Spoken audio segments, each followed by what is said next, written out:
Once upon a midnight dreary, while I pondered, weak and weary, over many a quaint and curious volume of forgotten lore, while I nodded, nearly napping, suddenly there came a tapping, as of someone gently rapping at my chamber door. "'Tis some visitor," I muttered, tapping at my chamber door. Only this and nothing more. Distinctly I remember, it was in the bleak December, and each separate dying ember wrought its ghost upon the floor. Eagerly I wished the morrow.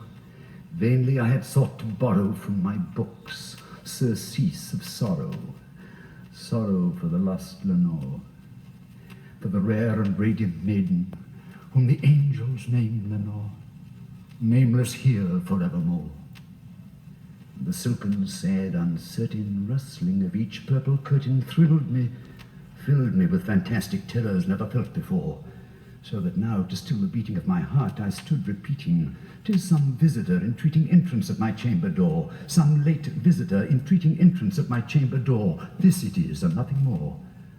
Presently my soul grew stronger, hesitating then no longer. "Sir," said I, "or madam, truly your forgiveness I implore, but the fact is I was napping, and so gently you came rapping, and so faintly you came tapping at my chamber door, that I scarce for sure I heard you. Here I opened wide the door." Darkness there, and nothing more. Deep into that darkness peering, long I stood there, wondering, fearing, doubting, dreaming dreams no mortal ever dared to dream before. But the silence was unbroken, and the stillness gave no token, and the only word there spoken was the whispered word, "Lenore." This I whispered, and an echo murmured back the word, "Lenore." Merely this, and nothing more. Back into the chamber turning, all my soul within me burning. Soon again I heard a tapping, something louder than before. "Surely," said I, "surely that is something at my window lattice. Let me see then what thereat is, and this mystery explore. Let my heart be still a moment, and this mystery explore. 'Tis the wind, and nothing more." Open here I flung the shutter, when, with many a flirt and flutter, in there stepped a stately raven of the saintly days of yore.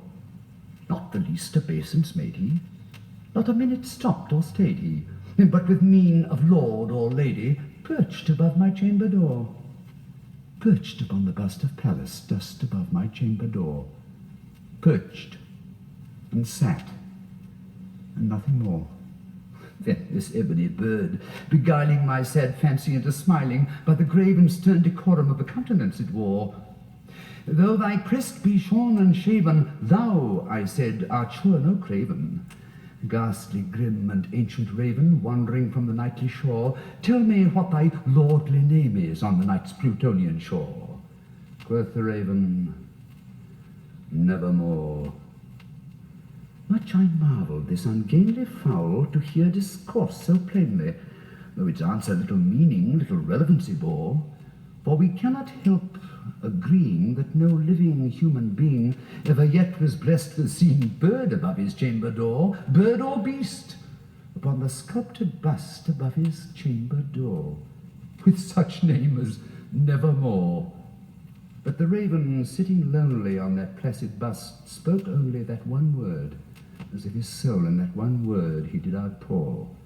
Nothing further than he uttered, not a feather than he fluttered, till I scarcely more than muttered, "Other friends have flown before, on the morrow he will leave me, as my hopes have flown before."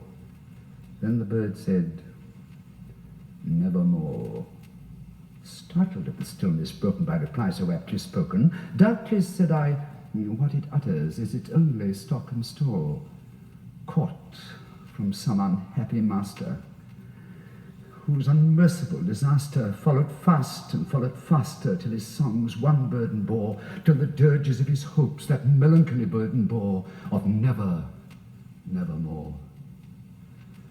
But the raven still beguiling all my sad soul into smiling, straight I wheeled a cushioned seat in front of bird and bust and door.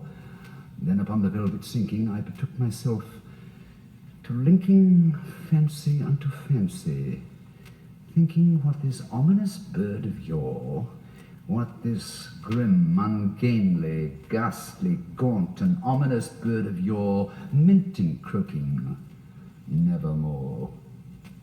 This I sat engaged in guessing, but no syllable expressing to the fowl whose fiery eyes now burned into my bosom's core. This and more I sat divining, with my head at ease, reclining on the cushion's velvet lining that the lamplight gloated o'er, but whose velvet violet lining with the lamplight gloating o'er she shall press, nevermore. Then methought the air grew denser, perfumed from an unseen censer swung by seraphim, whose footfalls tinkled on the tufted floor. Wretch, I cried, thy God hath lent thee, by these angels he hath sent thee respite, respite and nepenthe from thy memories of Lenore. Quaff, oh quaff this kind nepenthe, and forget this lost Lenore. Quoth the raven, nevermore. Prophet, said I, thing of evil, prophet still, if bird or devil, whether tempter sent or whether tempest tossed thee here ashore, desolate yet all undaunted, on this desert land enchanted, on this home by horror haunted, tell me truly, I implore, is there balm in Gilead? Tell me, I implore. Quoth the raven, nevermore. Prophet, said I, thing of evil, prophet still, if bird or devil, by that heaven that bends above us, by that God we both adore, tell this soul, with sorrow laden, if within the distant Aden it shall clasp a sainted maiden whom the angels name Lenore, clasp a rare and radiant maiden whom the angels name Lenore. Quoth the raven, nevermore.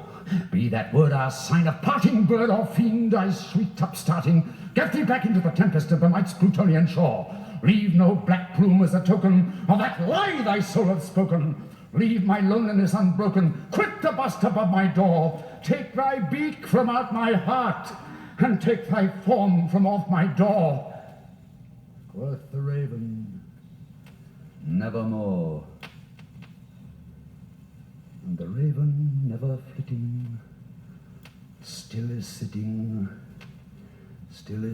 on the pallid bust of Pallas just above my chamber door, and his eyes of all the seeming of a demon's that is dreaming, and the lamplight o'er him streaming throws his shadow on the floor, and my soul, from out that shadow that lies floating on the floor, shall be lifted nevermore.